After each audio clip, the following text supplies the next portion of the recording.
The show was brought to you by SeatGeek. SeatGeek is your number one source for the best deals on sporting events, concerts, comedy shows, and a whole lot more. Go to SeatGeek.com or download the SeatGeek app and use promo code BLUESEATS for $20 off your first purchase. That's promo code BLUESEATS only at SeatGeek, the official ticketing partner of From the Blue Seats, a New York Rangers podcast. Let there be live.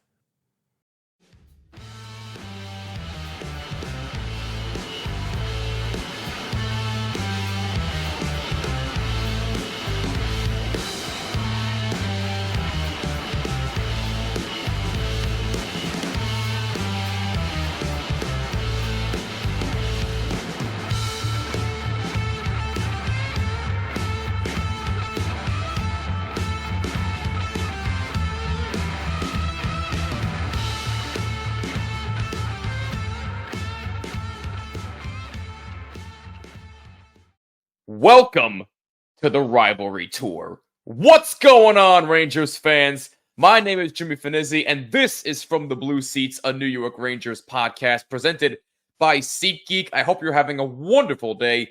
Make sure you follow us on Twitter and Instagram at BlueSeats94 and use the hashtag BlueSeats to interact with us on any and all topics at hand. Also, make sure you like and subscribe on YouTube and subscribe on all audio platforms, and be sure to rate us 5 stars. It would mean the world to us. That is right, being inspired by our good friends at the Rangers Ed podcast, and go subscribe to those boys. Great coverage on the New York Rangers. They started their own rivalry tour recently, so I was inspired by them to start my own rivalry tour. We are going to go through every team in the Metro Division and maybe one or two in the Atlantic Division as well. More details on that to come. But for today's edition of the Rivalry Tour, first ever edition of the Rivalry Tour, we are going to start with the Columbus Blue Jackets. And who better to bring in than my main man, Jake Garringer of the Jake Jackets podcast. Jake, I would say it's been a long time, but we just did a collaboration on my other side project, The Bottom Line. So I was just going to say, it is good to speak with you again. How are things, my man? I was just going to say, and then you almost forgot about me. How dare you? How could I forget? No, listen, in all seriousness, it is good to have you on the show. I hope everything's going well for you, though. I'm hanging in there, man. And truth be told, you know, like Jay and I are cautiously optimistic, as we should be. But oh, gosh. We're going into year 4 of our own show, which is crazy enough. We're going to hit 150 episodes before too long. We're trying to drum up something special. Wow, congratulations. Yeah. By the way, I should mention, speaking of milestone episodes, this episode is episode number 50 of the show, which is... There you go. I'm not going to make it a huge deal. I know it's halfway to 100, but at the same time, considering where I was when I first came on the network, you know, it is kind of a big deal to me, but at the same time, it isn't, because I really don't care about the number of episodes per se. As long as I know people are listening, it doesn't really matter to me. But look, 50 episodes is 50 episodes, so if you've stuck around long enough for then, thank you very much. It really means the world to me. But congrats. I appreciate that, man. But with that being said, the Columbus Blue Jackets, obviously not the season that everybody wanted last season, but good news here in the offseason. I know you guys talked about it on your show. You and Jay talked about the hiring of Don and Dean. It's the Don and Dean show for the Columbus Blue Jackets, hopefully for many years to come. Just describe the overall feeling about how you and the rest of the fans are feeling about this hire. Like when it first came down, how did you feel about the hire? So, Don, going back to the firing of Jarmo Kekalainen, you know, about 2/3 of the way through last year, right? John Davidson took over on an interim basis, and now that everything went down between Don and the Hurricanes, them promoting Tulski, you know, us going out and interviewing Don, which I thought was kind of out of left field. I was like, whoa, they're doing things? Okay. Yeah, literally. All right. And then we got him. which was probably the most excited I've been since Johnny Gaudreau, which, that we did a whole 2.5 hour show on Johnny. Yeah. Which tells you anything. I did listen to that, by the way. Really good stuff. If you haven't listened to that, make sure you go check it out. So we get Don, and then, things were slow to start, and he already knows he wants to make an impact.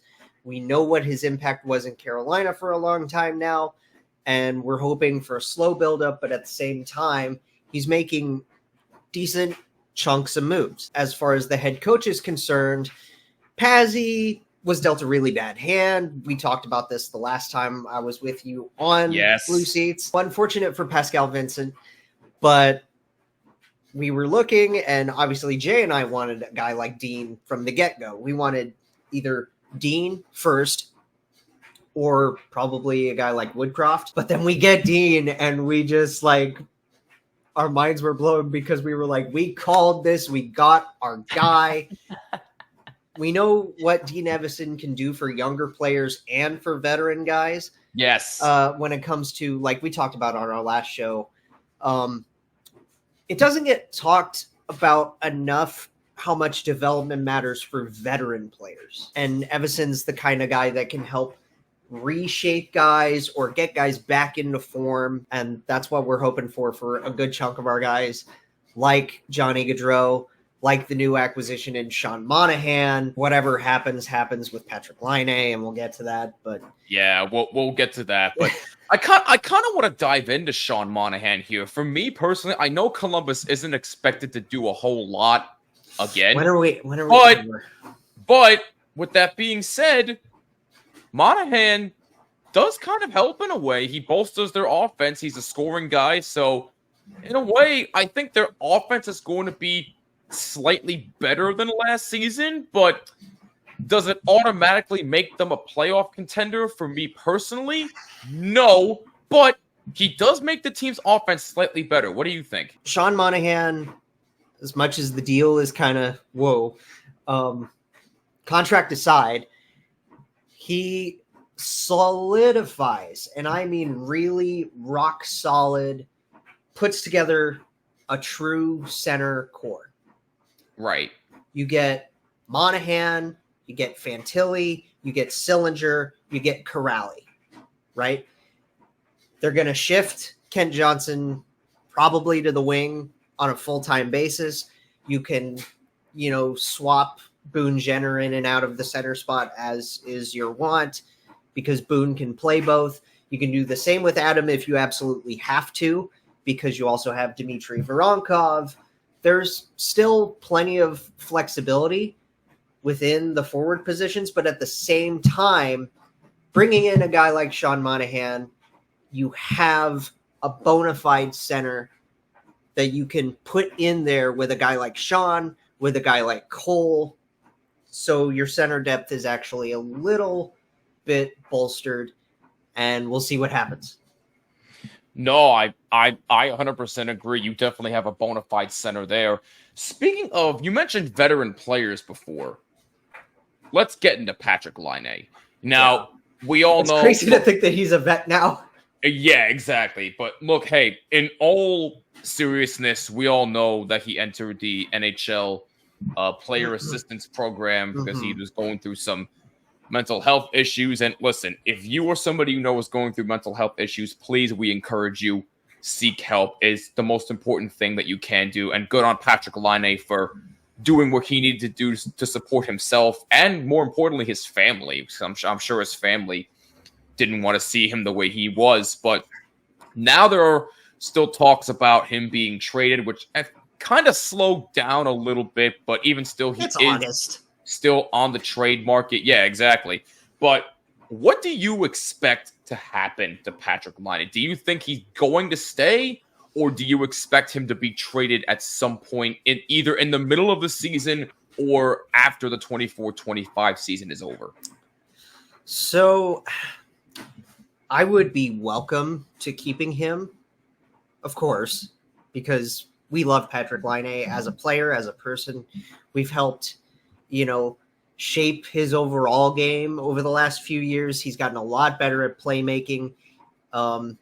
His goal scoring has gone way down, as has his health, which is the biggest factor with Patrick, is just staying on the ice healthy.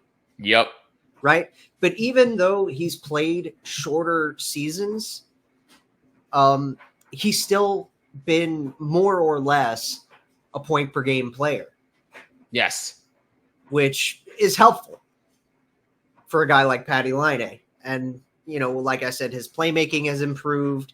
His goal scoring still isn't necessarily the 40-goal guy that, you know, we saw shot out of a cannon, for lack of a better term. Right. He's not, you know, the next Ovi that we thought he was going to be. He's Patrick Laine. He doesn't have to be. Right. He's still a damn good Ferrari. You know? He's no Lambo, but he's a Ferrari, and I'll take that. That's a good way of putting it. I like it. And as far as everything goes, player assistance-wise, I'm happy he's happier. He's been training. He's doing just fine. He, you know, just a couple of weeks ago, cleared out of player assistance. He got engaged. Congrats. Yes. Huge congratulations. Absolutely. As far as moving on, I can see something happening mid-season or, you know, like trade deadline-wise, if we have to. Yeah. And, you know, Don's going to be exploring options more now that he's out of player assistance, because I would assume you can't necessarily do that. It doesn't sound like that would be the right thing to do while a player's going through something like that, i.e. look at what happened with Spencer Knight. We didn't know whether Zito was going to move him or if he was going to stick around in Florida, but he was going through his player assistance stuff, so better to not focus on that while he's going through that, right? Absolutely. Now that he's out, Don can at least take calls, engage offers. And regardless of what happens, if Patty stays, that's awesome. He can still find a way to fit in the lineup, even though he is kind of a bit of an odd man out. You know, because you can have a top six of like Gaudreau, Monahan, Fantilli, and then the Russian kids together. Yes. Which, by the way, that line, we love that Russian line together. I was gonna say that line. Whew, that's gonna be a massive problem. But regardless of how the season goes, expect big things from that line in particular. I love watching that line play. So do we. Like, that was like a pipe dream for the two of us, and we were like, "Oh yes, absolutely." But listen, going back to Patrick Laine here.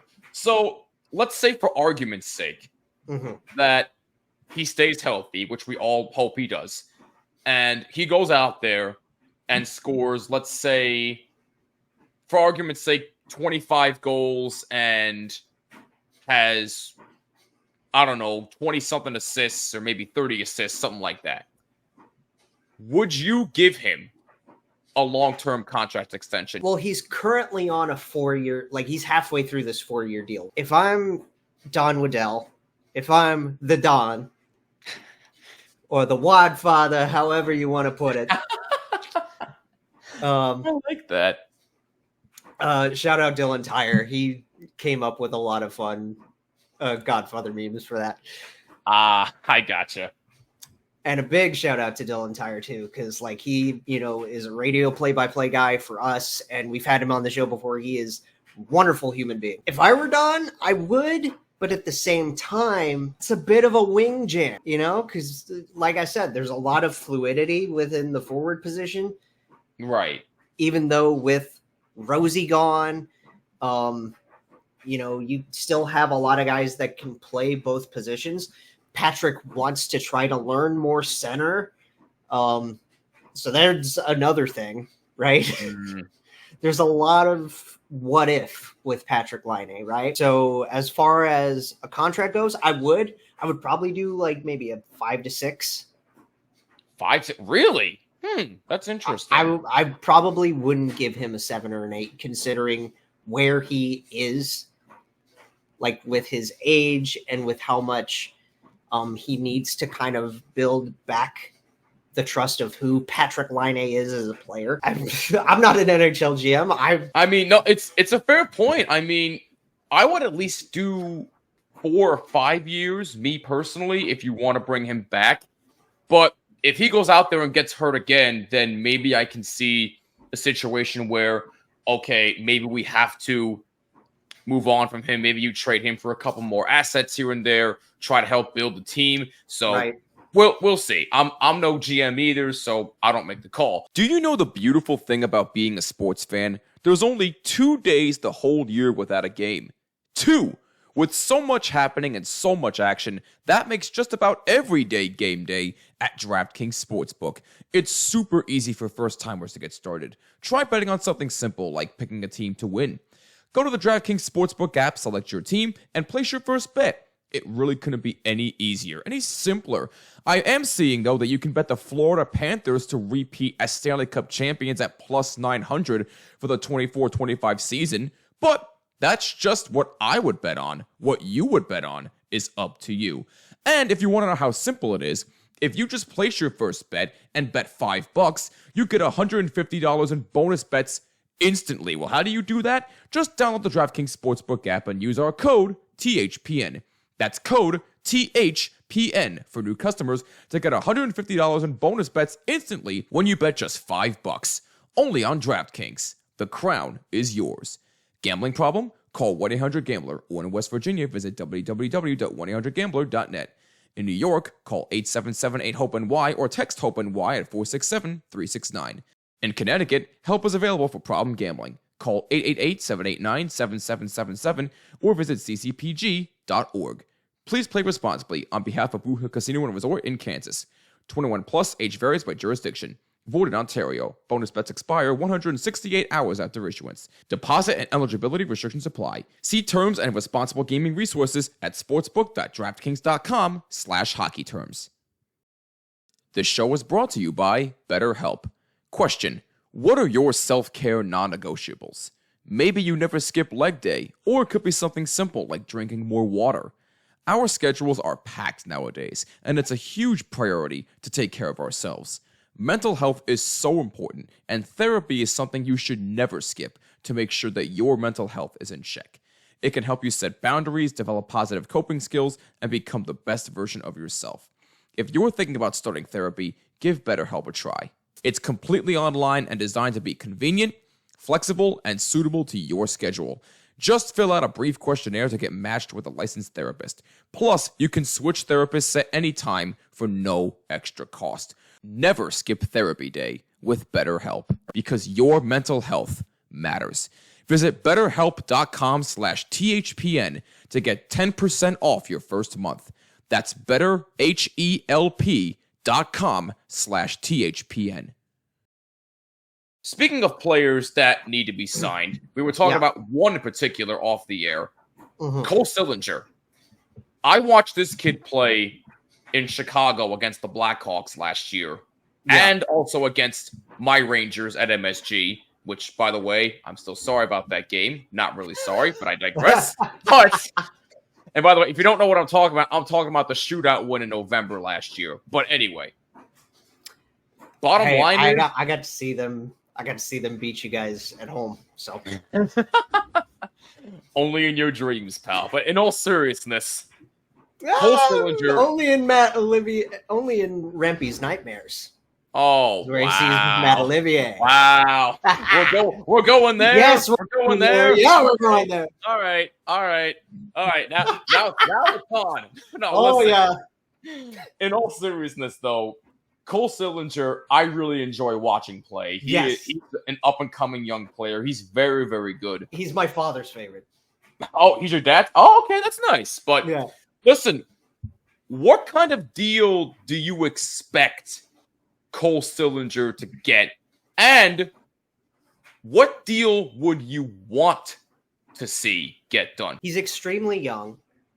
But then, if you're, diehard, quote unquote, smarter, give or take fans like we are that look into depth charts, that look into the, future of the team and where guys are going on a cup caliber team, a kid like Cole Sillinger is your third line center with the likes of Adam Fantilli, with Caden Lindstrom in the pipeline.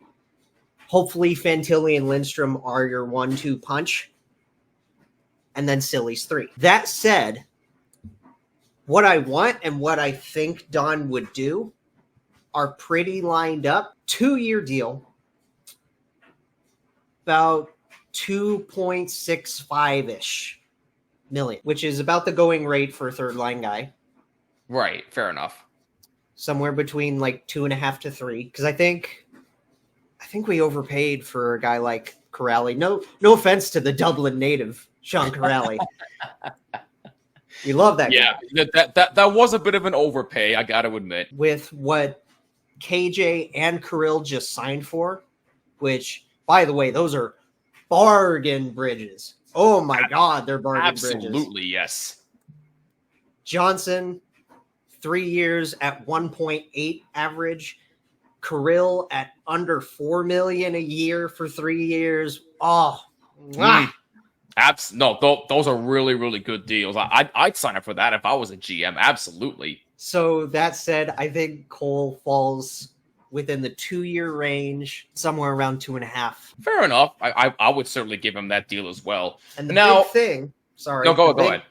Biggest reason why, look at what happened between last year and the year before. Like, he's been 3 seasons, right? Comes out, youngest player in the league, while Zdeno Chara is still playing, so he gets to play against the oldest player in the league. He does great. Very solid rookie numbers, right? Nothing splashy, but extremely solid for an 18-year-old kid. Right. The season after, slump doesn't even do the word slump justice. The kid only scored 3 goals. Yeah.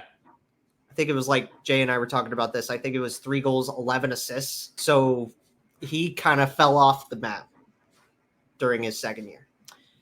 Last year, albeit surrounding everything that happened off ice and what have you, and the chaos that went with all the injuries and everything that was going on, he was playing wing. He was playing top line, second line minutes at center. He was playing fourth line center. He was all over the lineup. Right. Because Pascal Vincent wanted he just wanted forwards. He didn't want wingers and centers. He wanted positionless hockey. Right. He comes back a little bit. So when it comes to the numbers, if he can put up 10 to 15 goals and 15 to 25 assists within sheltered minutes, that's where third line center should be. Fair point. Now, in my eyes. No, I agree with you 100%. Now, before we get into your expectations for the team this year, I know you and I have had our conversations about this off the air and sometimes even on some of our watch parties here on the network. Yeah. I know you're no stranger to Nationwide Arena. You've been to a ton of Blue Jackets games. Just for those who are new to the sport of hockey here, and for those who are new to either your show, my show, or whatever, just give the fresh new faces an idea of A, how nice the arena is, B, how the fans are, and C, how loud the cannon is. Because I hear it on TV all the time. I'm pretty sure that's not how loud the cannon is in person. The atmosphere at Nationwide, regardless of whether you're going to a concert or a hockey game, doesn't matter what you go to Nationwide for, it's bananas. Right. It's fantastic. I went to, obviously I've gone to countless Jackets games at this point. And the atmosphere is always electric. The hype videos are phenomenal every single year. My dad always loves taking his own video of the hype videos up on the Jumbotron just to save them because they're so much fun. Greg Murray's the best PA guy in the league, I think. Full bias. Interesting. Okay. All right. Mike Todd. We can have an argument about that another day, but continue. Mike Todd, who's a good friend of ours, we've had him on the show. He follows everything. Great guy. Amazing arena host too. He's a fantastic dude. Stinger running around with his drum, with the Gatling gun, the blimp. There's just so many little amenities during Jackets games like that make things really fun. And then obviously you have just the concourse as a whole is really nice and clean, easy to run around in. You have the main Blue Line when you first walk in to the main entrance, which is huge. Blue Line store right there. Just a few sections over, that's where the cannon is in 110, 111. And right next to the cannon is where you'll find a lot of the there's the little broadcast booth is right there. Oh, so the booth is not that far off from where the cannon is. Okay. At least where like the intermission reports are. So like there you'll get to see Giesenschlaw and Jean-Luc Grandpierre doing like intermission reports and things like that. Sometimes after wins, they'll have a player of the game and fans line up by the cannon and they'll come out, sign autographs and things like that. That was really fun. That was where I got to meet Bjorkstrand back in the day post game. Oh, nice. Okay. I miss Bjorky. I'm happy he's doing well in Seattle, but I miss him a lot. So like the atmosphere is just electric, regardless of a game, a concert. That was where I got to see Rush on their final tour. Oh, it was a Nationwide. That was way back in the day. I'm so jealous of you. But Nationwide's great for anything you want to go to. The fans are, obviously we have our core group of fans from the Twitterverse that grew over the last decade from the playoff pushes. Shout outs to our buddies at the CBJ Artillery and our buddy Matt Pfeffer, who does 614 hockey now and does a lot of great stuff for Central Ohio, hockey-wise, and Athens. He's done a lot with Ohio U over the last couple of years. 614, CBJ Artillery. So many good fans and friends that I've grown to. Obviously, Jay, I've known for a really long time. My friend Ellie Schultz, our buddy Danny Smith, and her fiance Kyle, who's a part of the Artillery. Jordan, a diehard fan of our show. She's great. Just so many really, really cool people that we've met over social media that you get to meet. And like we don't do them as frequently as we used to, but back when that community was growing, we would go every first intermission to the cannon to meet up and hang out and chat Jackets and just what was going on with our lives. And that's how we got to meet everybody, was through those cannon meetups. Because that's the location, that's the spot, right? So it's worth busting your eardrums just to be at the cannon to meet fans, am I right? Hell yeah, it is. And it's a lot. Obviously, TV has to mix it. Right. No, of course. Audio crews have to mix it for a certain. They always mix everything. Absolutely. But even still, I'm 100% confident it's louder in person. Oh, it's so loud and it's so much fun. Now, do you bring earplugs, or do you just embrace the moment? I just let her rip. Wow. All right. Dude, all right. I so, commend you for that. It's okay. Truth be told, it is very loud. Okay. No, I figured that. It's very loud. Like there's obviously, go look at the clips from back when Johnny was at his first All-Star game at Nationwide as a Flame, right? Yes. And look at how his perspective changed now. I remember that vividly. And look at how this guy's perspective changed now. There you go. And how much he embraces it. Everybody is like, I hate the cannon. When you're a Blue Jacket, you grow to love it. It's very, very loud, but truth be told, it's not as loud. Like, it's not going to really it'll scare you. If you're not used to it, it'll scare you. I think everybody expects that, unless you've been to Blue Jacket games for a certain amount of years and you're used to it. But even still, if you're someone who's new, going to Nationwide Arena for the first time, like me watching my share of Rangers Blue Jackets games over the years on TV, I kind of have a feeling of what to expect whenever the PA guy says, after he says, "Your Columbus Blue Jackets," bam, cannon goes off right there. Every time they score, bam, cannon goes off. Each time they win, bam, cannon goes off. Like, you expect it, but at the same time, it's still probably going to make you jump a little bit. Dude, it still makes me jump every time they come out for each period. Oh, I thought it was just because we're so busy. I thought it was just for the intro, every time they score, every time they win. I didn't think it was every period. No, it's every entrance. Wow, okay. All right. And it's funny because, like, we're so busy booing the refs when they come out first that when the players come out and then the cannon goes off, we're like, oh, wait. Oh, that's right.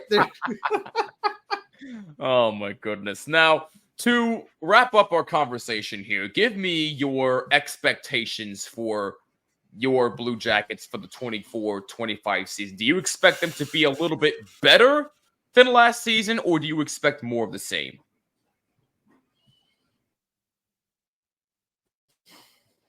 I don't want more of the same. We've been extremely tired. On ice, off ice. 2020, I want to say it was 2021, where they got like 85 points. Yeah. That set the bar a little too high because last year they didn't even hit 60 points. Or, like, I don't even think, I think it was like 66. They didn't even hit 70 points, Jimmy. I can find out for you exactly. Stand by, but continue. So, that said, it was far and away the worst in the division. I know the Devils slipped quite a bit. Sorry, Neil. Sorry, not sorry. He'll be on the rivalry series. I know, he's the best for that. By the way, you were spot on. 66 points they finished with, dead last in the Metro. The Devils finished with 81 points, 7th in the Metro. See, that's a huge gap with a guy like Dean Evison behind the bench. His assistants coming in, right? Because they brought in his guys. Don Waddell running the show. We know that he wants a tight ship. John Davidson is way back in the background now. He's only a consultant. It's a clean regime, clean slate.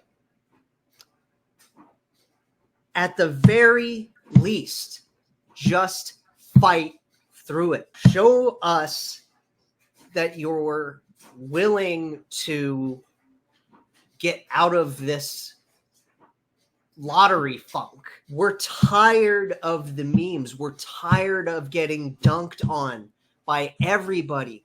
We're tired of, frankly, you forgetting that we exist, Jimmy. I just want something relevant. The Sabres were in it until they weren't. The Sabres. So are the Flyers. And the Flyers. And, I mean, the Senators for like a month until they had another bad November. That's a whole different animal. Like, we're catching. I'm sorry for our buddies in other divisions catching strays, but like, I gotta say it because the muck has been so murky since 2019 and wild card chaos. Yep.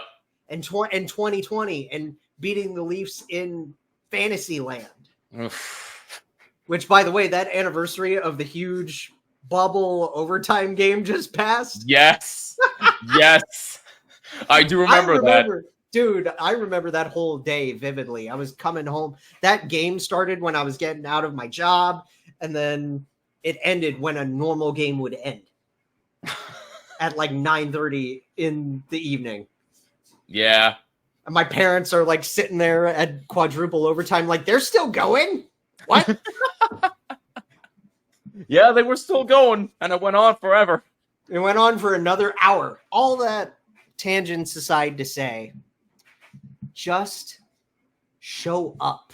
I wanted them last year to finish like 6th. If they finish between 6 and 7, hell, if they show up like I wanted them to show up last year, I don't even know anymore, man. Just show up, guys. At this point, I don't even have a points projection. Like, I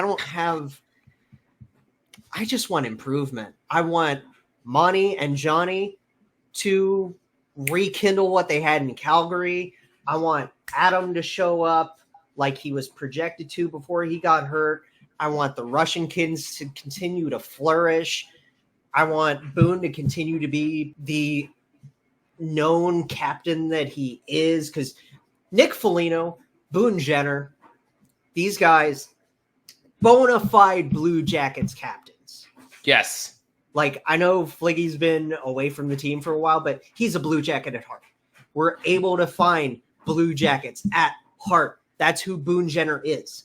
I just want this team to gel. I want Zach to come back to form. I want Sivo to show that he can continue to be Damon Severson. My expectations for Provorov and Jiricek. I want Jiricek to stick. I want Provi and Jiricek to stick as a pair. Look at what happened at the beginning of last year when they built so much chemistry. Yes. Bringing JJ back is a weird thing. I know Eric Goodbranson had a really solid year last year, and it's a weird experiment to pair Johnson and Goodbranson again, but like, we'll see what happens with that, right? Yeah. And then the biggest question in the goaltending is, can Elvis be the guy that we paid him to be? That's a huge contract to get out from under. Show us that you can be the guy. Yeah. 100%. Don't let your emotions dial in, Elvis. Do it. We know you can do it. Terry is right behind you, dude. Daniil Tarasov wants that spot. You saw that against your Rangers back in October. Oh, yeah. Well, November. Beating Johnny Quick. Well, that wasn't. Oh, wait, no. You're talking about the first matchup in October of last year. No, you're right. Yes, beating Johnny Quick. Yeah, unfortunately. Terry wants that job, dude. Play like you're paid, bro. We love you. Do the thing. 100%. But correct me if I'm wrong here. I've been looking at the schedule for the Rangers here. Is it true that our first matchup with you is not until December or January? Because if that's true, I'm actually going to riot. I don't know. Hang on. It's like, why is it so late in the season if that's true? Like, I'm literally still trying to look. No games against Columbus in October. Nothing in November. Nothing in December. I can only look. Yeah, our first matchup with you is not until January 18th at MSG. Wait. How is that okay? That's weird. There's Philly, there's Washington, there's plenty of Pittsburgh, there's Jersey, there's Carolina. We go through even the Western Canada road trip before we even play you guys once. A back-to-back home and home with Boston. I don't get it. I don't get it. What? And our first trip to Nationwide Arena is not until February 8th. Make that make sense. Why? Because we played you guys really early last year. Yeah, October, November, and then you had, I guess, a month off. Then it was January. It's so late this year. What? This is really weird. I remember, I don't know, because let's just call out the NHL for a second. Oh boy, here we go. Because they have not, and I said this in a show a long time ago, they haven't had actual people making the schedule for years. They've had an AI bot making their schedule for the last 3 to 5 years, which is why we had the Southern road trip with Florida, Carolina, Nashville. Yeah. That's why that was our penultimate trip, and then Colorado at home to finish, or Carolina at home to finish with Colorado right before that. That's why we played the Leafs in a just big chunk in January. All of our games, or it was Yeah, I think it was all 3 games in January against Toronto. I don't know, man. It's such a weird, like, why? The scheduling for the past few years in the NHL in general has been a I joke. understand that you want every team in every building. You want every team to visit every building for absolutely obvious reasons. Right. But you can't build rivalries, especially within your division. I understand us having a pseudo rivalry with Pittsburgh because, I mean, because playoff history. Look at what you did with them in the playoffs. I was going to say. Yeah, because mainly playoff history. But freaking Brandon Dubinsky and those boys, former Ranger, by the way, who I miss dearly. I love Doobie so much. Oh, he was a criminally underrated player that nobody talked about. He hated Sidney Crosby. Yes, he did. Hated Sidney Crosby. Yes, he did. And you know what? I loved every second of their rivalry, but that's beside the point. Go ahead. I understand you want every team to be in your building, and I understand you want to build rivalries. If you want to build rivalries, sprinkle it in better, right? Like, I don't know. If every team has to have 41 home dates, you're already taking up 32 of those with having every team visit once. Yep. So what does that leave? 9? Around there, yeah. Like 9, 10 at least. So then what do you do? Like, beats me. I'm not a schedule maker. I'm trying to think because there's, 6 other teams, 7 other teams. There's 7. Now there's 32. Yeah. So then that only leaves you with 2 more games to maybe put like another couple in your other conference's division. Maybe that would be correct. I don't know. That would be correct. If you wanted to add 1 more per division rival, I don't know. That's really tight squeeze for 82 games, man. Yes, it is. It is. But look, all I know is that the scheduling's been a joke, and I hope it changes, especially with our matchups this year. Don't even get me started. But Jake, this was such a blast, man. Thank you for coming on the first edition of the Rivalry Tour. It's always a pleasure to work with you, and I can't wait to do it all again real soon. Thank you so much, my guy. Oh, actually, I'm forgetting one important thing. How can people find your show and on social media? Bread and butter is YouTube. At JJ Jackets Pod is the handle on Twitter /X, whatever. I'm still calling it Twitter. I don't care. Always still just calling it Twitter. The bird never dies with me. Exactly. JJ Jackets Pod is also the YouTube handle because now the YouTube's doing handles. Right? How convenient is that? I guess so. You can follow us on Twitter and YouTube there. You can follow me at Snake Garringer. That's Garringer.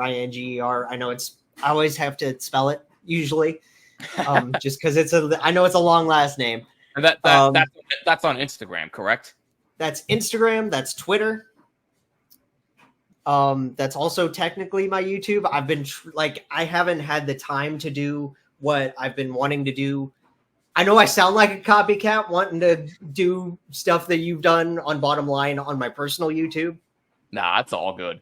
But that's what I want to do, and Snake Garringer is my handle on YouTube there. Okay. So YouTube, Instagram, Twitter, Snake Garringer is there. And then if you want to follow Jay, he's, kind of just whatever. He's, if you ouch. No. I love him to death, but he always says that he's kind of just, I carry the load for the show to even happen. He's just kind of there to talk and then sometimes plug things and maybe do an ad read. That's his self-admission. Don't get me wrong. Oh, he said that himself. Oh, okay. Yeah, okay. like he said that I carry like taking shots at your co-host on my show, and he's probably going to be listening to this thinking, "What the hell is this guy thinking?" he admittedly says that I carry like Okay, 95% of the freaking show. Okay, fine. If he said it, no problems. I love Go him ahead. to death. Like, don't get me wrong. You've seen that. We've all been together at some point. You met him, right? Didn't we do a show together? Didn't we all do a live stream yet? No, we haven't done a live stream together yet. It still needs to happen. I've only my God, not Jay. Oh my God. A year on this network, and I have yet to meet Jay. Man, but you can follow him at @byjashdown on Twitter, and then AshdownJ is his Instagram if you want to follow him there too. Okay, fair enough. But that's us. We just do our thing. We support our Union Blue, and we sprinkle in pop culture when we can. We talk about the big stories in the league. That's us. And if I may, do a little cross promo here. Okay. For you. Oh. We just did another warning video, my friend. Yes, for my side project, Bottom Line. Make sure you go check it out. I'll leave a link down below in the description. You can go subscribe and go subscribe to Jake Jackets. I mean, they do some really good coverage of the Blue Jackets. They do coverage of everything pop culture related and everything around the NHL. But that is going to do it for us. Jake, always a pleasure, my man. Thank you so much for coming on. And hey, this preseason is a little over a month away, and I can't freaking wait. Thank you so much, my man. Can't wait to do it all again real soon. Always. Can't wait. Hey, he is Jake Garringer of Jake Jackets. Again, go subscribe. I'll leave a link down below in the description. That is going to do it for us on From the Blue Seats. Thank you so much for tuning in. If you enjoyed this content, make sure you hit that like button and subscribe on YouTube and hit that bell so you're notified of every episode. Also, subscribe on Apple Podcasts, Spotify, and all other audio platforms, and rate us 5 stars. It would mean the world to us. Also, if you're watching on YouTube, drop a comment letting us know what you think, what your expectations are for the Columbus Blue Jackets this season. They're not going to be nice. Exactly. And they're never nice.